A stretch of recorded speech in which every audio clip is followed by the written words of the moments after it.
Et nous voilà de retour à notre magazine de télévision. Madame, Monsieur, encore une fois, je vous dis bonjour ou bonsoir. L'émission est diffusée à partir de Montréal et actuellement, il fait ben fête dehors. Aujourd'hui, nous recevons une tête d'affiche, un grand monsieur, et on parle d'un sujet, vous savez, pertinent, un sujet qui me tient personnellement à cœur, parce qu'on parle de caribou. Et on parle ici, quelque part aussi, de cette idée, finalement, de vouloir réunir entre nous, les Africains du continent, la diaspora, et nos frères des Caraïbes, c'est-à-dire les gens d'Haïti, les gens de Jamaïque, Guadeloupe. Moi, j'ai connu ce monde-là parce que je travaillais longtemps à l'hôpital et c'était mes amis, mes frères. Et je savais qu'on avait un monde pareil parce qu'on mangeait quasiment les mêmes choses. On mangeait du riz, on mangeait du poulet et c'était grillé. Je me suis dit, mais ce sont mes frères. Bonjour, comment ça va ? Bonjour, bonjour Caribou, ça va très très bien, ça va très très bien, merci pour l'invitation. C'est un plaisir, sincèrement, et un honneur aussi que de vous recevoir à l'émission. Sincèrement, je suis franc. Au fait, qui êtes-vous ? Moi, c'est donc Diogène Tirandécoura, je suis cofondateur. Attendez, mon frère, allez lentement, vous aussi. On a un public montréalais, québécois qui nous suit. Votre nom, le nom a été fait blablabla. Ah, yeah, ok. Ralentissez un peu. On va le faire. Oui. Donc, Diogène. Diogène. Oui. Diogène. Je suis en fait cofondateur. Votre nom de famille. Et mon nom de famille. Mon nom de famille. Faut en être fier. Ok, t'as raison. T'as bien raison de Parce que je veux que le là-dessus. public comprenne. Ouais. Nous sommes différents. Il y a cette variété des noms en Afrique. Il faut être fier de son nom parce qu'il y a toujours une origine quelque part. Vous, votre nom, c'est comment ? Exact. Donc c'est Diogène, mon prénom, et Tirandécoura. Tirandécoura. Oui, qui est un nom de famille en fait burundais, donc Oui. d'origine burundaise, Oui. et qui a, comme beaucoup de noms africains, qui a une signification là, qui a Oui. un certain sens. Ça veut dire quoi votre nom ? En fait, ça veut dire que quoi qu'il arrive, Dieu va toujours être derrière toi, derrière tes projets. Dieu ne va pas te lâcher. Donc ça c'est quelque chose que j'aime bien, que je garde fort avec. Mais voilà, avec donc moi. j'avais raison. Vous avez raison. Il faut en être fier. Exact. Vous êtes déjà protégé là. Exactement, tout à fait d'accord, Henri. Oui. Puis je suis ici donc parce que je suis cofondateur de Caribou Montréal. Oui. Donc je sais qu'au Canada, le caribou est un animal très très célèbre, mais là on parle d'un autre caribou. Donc ça s'écrit K-A-R-I-B-U. Oui. Et ça veut dire en fait en Swahili, c'est une forme de bienvenue. C'est une forme pour dire une façon de dire bienvenue. D'accord. Alors on va juste préciser. Je vous arrête rapidement. Vous allez revenir pour nos téléspectateurs. Quand on dit Swahili, je vous arrête là. Swahili, c'est une langue, je dirais africaine quelque part, vers toute l'Afrique de l'Est, n'est-ce pas ? Et à partir du Congo aussi. Ça monte complètement. Je pense même jusqu'à pratiquement Somalie. Je pense bien quelque chose comme ça. Mais juste pour situer un petit peu nos téléspectateurs, parce que je suis curieux et j'aime bien qu'ils comprennent. Quand on parle de la langue Swahili, Swahili, c'est une très belle langue. Elle est une langue que moi j'aime, mais que je ne maîtrise pas nécessairement. Je sais que Mina Kupenda, Mina Kutumba, des choses comme ça, enfin, c'est peut-être mal dit, mais moi j'arrive de carrément Kinshasa. Je suis quinois, je parle le lingala, mais j'adore les langues africaines comme le Swahili. Pour notre public, juste on va les situer rapidement. Pouvez-vous nous situer un petit peu, quel est l'historique même de la langue Swahili ? Je suis pas directement expert de la langue Swahili elle-même. Mais je vais vous aider rapidement parce que le temps presse. Je vais vous aider. On parle ici de plusieurs langues africaines qui existaient déjà, n'est-ce pas, dans l'Est. Exact. On parle ici de l'époque où l'esclavagisme arabe, dont on ne parlait pas, on parlait plutôt dans l'Ouest, mais dans l'Est, il y avait l'esclavagisme arabe avant même que l'Occident vienne, qui faisait des affaires, qui en fait descendait, n'est-ce pas, le fameux Nil, jusqu'à vers le Kivu aussi.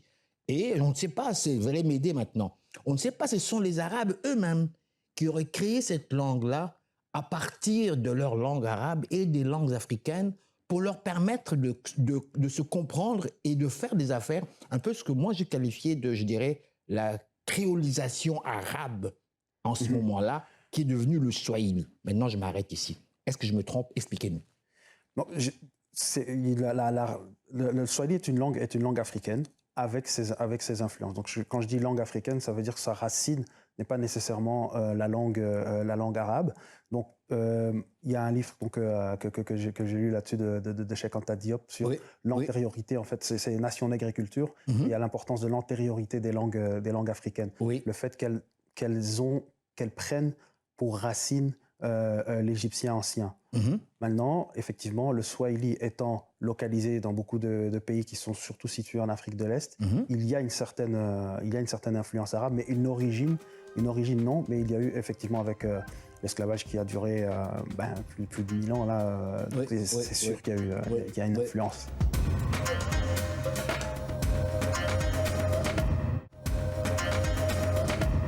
On va revenir, je vous laisse continuer par rapport à là où en fait nous étions.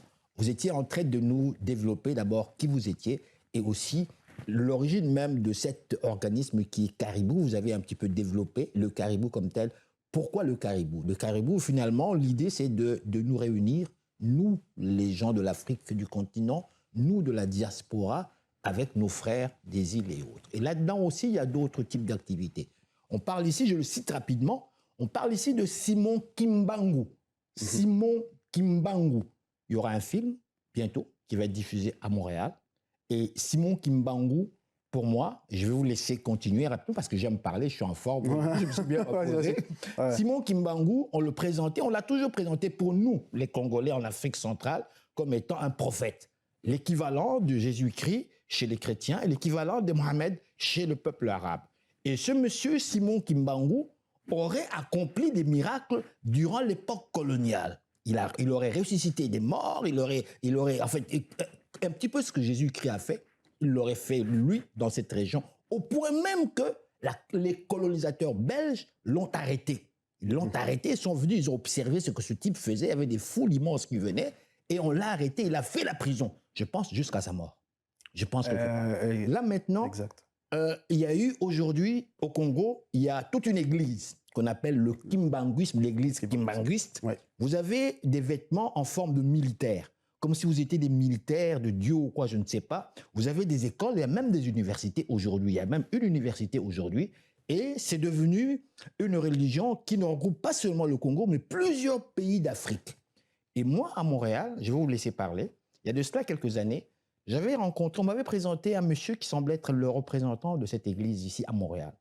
Et je lui ai demandé, mais dites-moi, mais pourquoi est-ce que vous n'en parlez pas? Pourquoi vous restez silencieux alors que d'autres groupes ethniques font la promotion de leur culture, de leurs croyances? Pourquoi vous n'en parlez pas? Il m'avait dit, monsieur, on n'a pas le droit d'en parler. On n'a pas le droit parce que dans notre religion, il faut tout cacher. Je m'excuse, mais j'ai trouvé ça stupide. Et aujourd'hui, je vous retrouve ici. Maintenant, je vous laisse parler.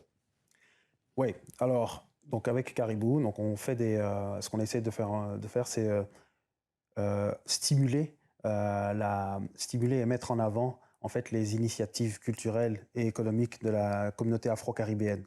Et on le fait via divers événements culturels. Et là, en l'occurrence, ce vendredi, à l'Université Concordia à Montréal, donc en fait, il y aura la diffusion en avant-première nord-américaine du film Simon Kimbangu, un sauveur noir.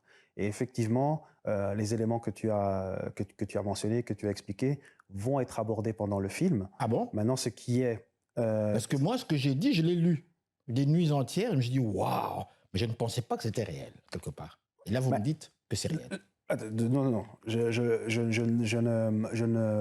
n'affirme pas que tout ça est 100% réel tel que vous l'avez exprimé. Par contre, il y a le réalisateur du film donc, qui va être diffusé en avant-première, qui lui sera là, qui lui a été sur le terrain et a été rencontré en fait des personnes sur le terrain. Où?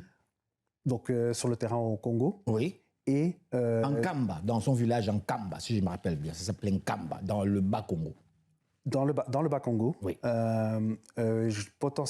y a potentiellement aussi d'autres endroits où il a été. Ça, c'est quelque chose qu'on va voir dans le film. Oui. Mais par rapport à le questionnement ou par rapport à l'information que tu as pris par rapport au kimbanguisme, vraiment, moi, ce que je conseille, c'est d'aller, c'est en ayant vu le film et en ayant vu les témoignages de personnes qui ont été interrogées par le réalisateur du film, on va avoir en fait certaines réponses concrètes. D'accord. Et nous, ce qu'on veut mettre en avant, c'est qu'en fait, Caribou n'est pas un groupe religieux, n'est pas un groupe politique. On n'a pas des vérités dites, on n'a pas des vérités, on n'a pas la vérité absolue. Par contre, ce qu'on veut, c'est ouvrir la discussion, ouvrir le dialogue, mettre les choses carte sur table. D'accord. Dites-moi, qui êtes-vous?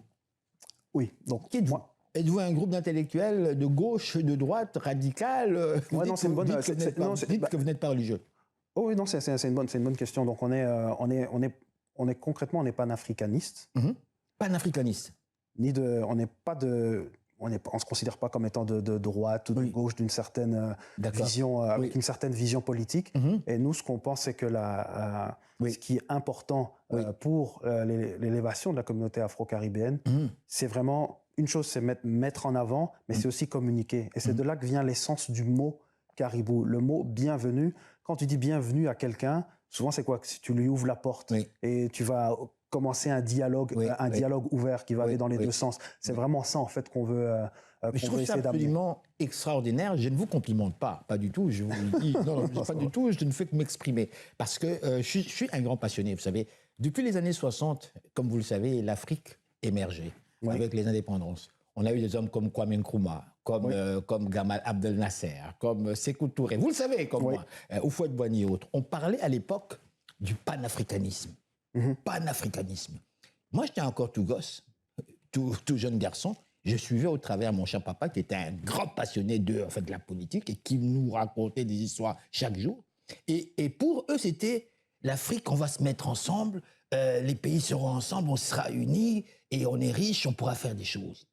Mais moi, comme garçon, comme enfant, en grandissant, j'ai bien vu qu'il y a eu des coups d'État, tout ce que tu veux. Il y a eu des militaires qui ont pris le pouvoir et on a commencé à avoir peur, même chez nous, dans nos maisons, on avait peur. Il ne fallait pas parler trop fort, il ne fallait pas critiquer, il fallait... Oh là là là là, la vie avait changé. Vous, aujourd'hui, nous sommes à l'étranger. Enfin, je me dis à l'étranger, nous sommes chez nous quelque part, parce que nous vivons, vous et moi, au Canada. Nous parlons de panafricanisme. J'aurais envie, moi, de vous poser cette question. Mais dites-moi, quelle est votre perception? Quelle est votre, comment dirais-je, quelle est votre définition du panafricanisme aujourd'hui? Est-ce que parlez-vous du constat que moi j'ai fait ici? Tiens, je ne suis pas le seul noir ici, merde. Puis en plus, nous sommes différents noirs ici. Là. Il y a les Haïtiens, il y a les Jamaïcains, il y a les Africains, et même les Africains, les Gabonais, les Maliens. Chacun a sa façon d'être. Ouais. Je l'ai découvert ici. En plus, nos enfants qui naissent ici, qui eux sont carrément mulâtres, qui vivent avec...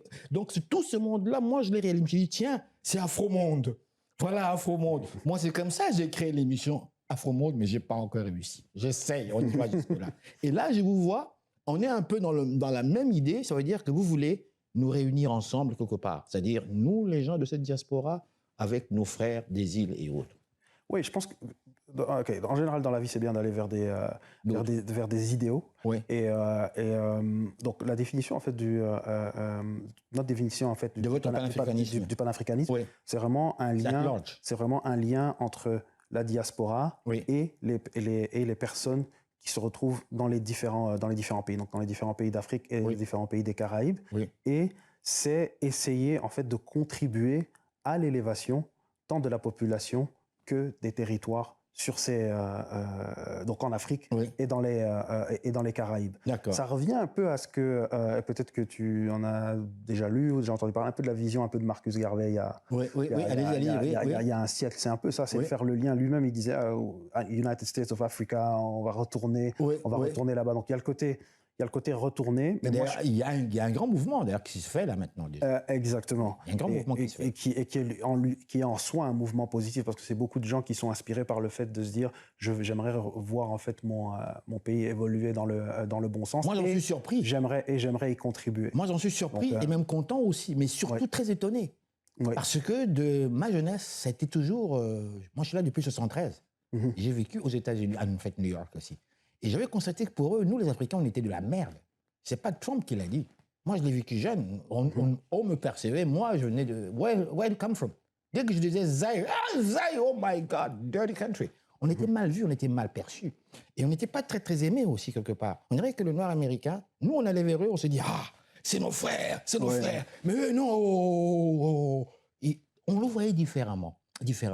Mais aujourd'hui, je remarque, il y a le mouvement de retour. Les stars, les artistes retournent en Afrique. Ils vont même chercher la citoyenneté du pays. Le Ghana qui a fait Ils finissent par comprendre que finalement, c'est notre sang, c'est notre culture, c'est nos racines qui sont là. Je trouve ça superbe. Mais dites-moi, vous, le public qui vous suit maintenant, qui se pose la question, qui dit, mais écoutez, moi je vous observe, messieurs, est-ce que les Noirs, est-ce que vous aimez au fait?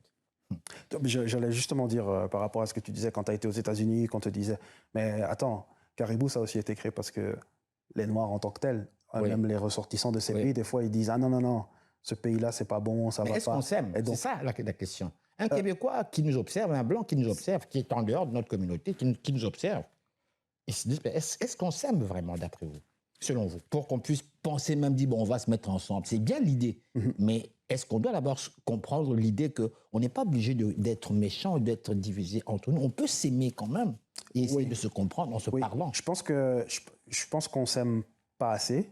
Et pourquoi? L'histoire. Je pense qu'il y a beaucoup de raisons, mais une des raisons fondamentales, c'est, je pense, ne pas savoir d'où tu viens, de penser que ton histoire, elle a uniquement commencé avec l'esclavage, et que tu n'as jamais rien fait de spécial. C'est difficile d'aimer.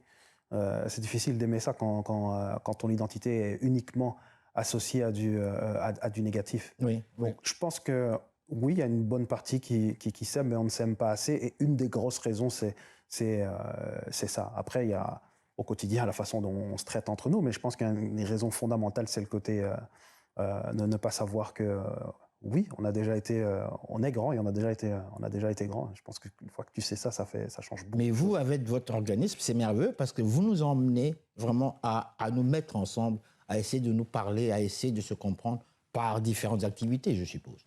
Oui, donc Caribou existe. Donc Caribou est une OBNL. On fait des événements depuis, on est tout premier, c'était vraiment en 2013, mais on fait des événements depuis 2016-2017.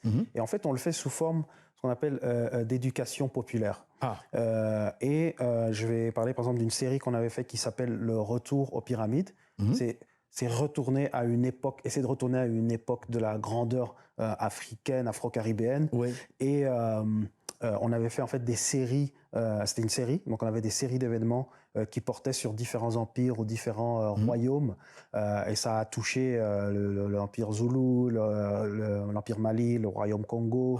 On a aussi vu Abu. Et je suppose qu'on a parlé aussi de ce grand Shaka Zulu. Shaka Zulu, effectivement, lorsqu'on parlait de l'Empire Zoulou, effectivement, donc les batailles, les quelques guerres que les Zoulous avaient gagnées. On a aussi parlé aussi le lien, donc les Africains qui ont été sur le continent américain, qui se sont retrouvés en fait au nord-est du Brésil avant que Christophe Colomb y aille. Donc avec. Vous parlez du fameux roi, là, le roi de l'Empire. Aboubakari II, donc. C'est pas l'Empire du Mali, quelque chose comme ça. De l'Empire Mali, effectivement. Donc, d'où c'est par exemple ce type-là d'activité. Mais dites-moi, je vous arrête. Pourquoi est-ce que l'histoire, on ne nous a jamais raconté tout ça?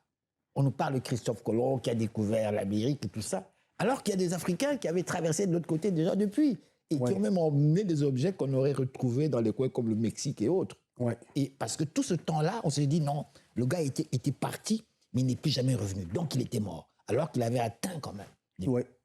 Ouais, je pense que la meilleure façon de... Alors, pourquoi on ne l'a pas dit? Donc, je pense que la meilleure façon de contrôler un peuple, c'est de lui faire dire qu'il n'a jamais rien fait de bon et il doit absolument suivre ce que le colon lui dit ou ce que le colon lui recommande de faire.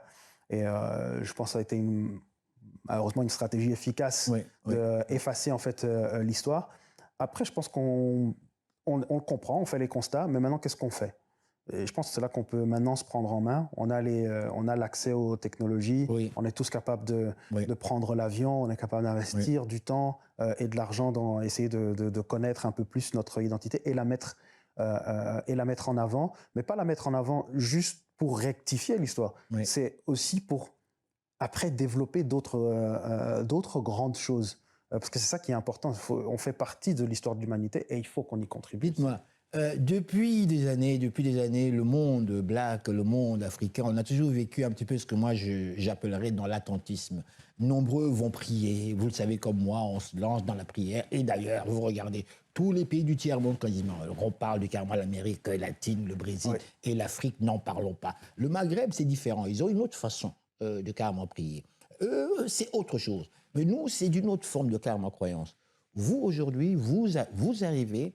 Et en fait, vous nous dites, non, c'est possible quand même de se mettre ensemble au travers différentes activités. Alors, pour le public qui nous regarde, encore une fois, dit, mais quel moustique les a piqués? Cette génération, qu'est-ce qu'elle a? Avant, Pour un Français qui a travaillé dans les pays d'Afrique, il va dire, mais écoutez, ces gens, ils étaient calmes. Et nous, on pouvait faire de l'argent calmement. Mais là, maintenant, il y a trop de questionnements, là. Il y a trop de questionnements. Et là, c'est un peu comme s'il y a un réveil qui est en train de se faire. Bon, là, je m'arrête là. Qu'est-ce qui explique ce réveil, selon vous? Il y a eu la génération, comme tu as dit, tu étais arrivé en 73, je pense, aux États-Unis. Donc, il y a la génération qui a vécu le passage de la colonisation à l'indépendance. Et cette génération-là, elle a grandi, elle a passé son enfance avec le colon qui était maître chez eux, Oui. carrément. Oui. Donc, il devait suivre les religions, l'école et tout ça. Oui. Nous, après, on est un peu plus la génération donc, qui est soit arrivée très très jeune ou soit est née Oui. en Occident. Oui. Et on a grandi en se faisant dire, ben, écoute, la meilleure chose qui peut t'arriver dans ta vie, c'est de trouver quand même un boulot parce que Oui. ça va être parce que c'est difficile dans le monde occidental. Mais après, en grandissant, tu vois, tu dis, mais ok, je ne suis pas moins que les autres personnes, je ne suis pas non plus plus que les autres personnes. Oui. Donc, pourquoi est-ce que je suis... Attends, c'est quoi cette histoire? Donc, si je suis pas plus, si je suis pas moins que les autres personnes, pourquoi est-ce que je contribuerais pas à là d'où je viens? Mais en vivant en Occident, tu réalises que tu es noir. Oui, aussi, effectivement. Tu réalises aussi, que tu es noir. aussi. Et tu réalises que tu as des traits négroïdes. Ce qu'en Afrique, tu n'y penses même pas parce que tu es toi-même. Exact. Ça, c'est aussi un gros point, une grosse différence. Pour moi, tous ces éléments-là font en sorte qu'il y a un réveil quelque part donc, qui se fait. Que le noir qui se dit, mais je suis noir, oui, mais je suis beau, je suis belle. La mode, on la regarde, maintenant je dis, waouh, je suis toujours surpris. Des gros seins, des gros derrière. Mais c'est pas possible. Je ne pensais pas moi avoir des... Avant, c'était mal vu avant, là, effectivement. Exactement.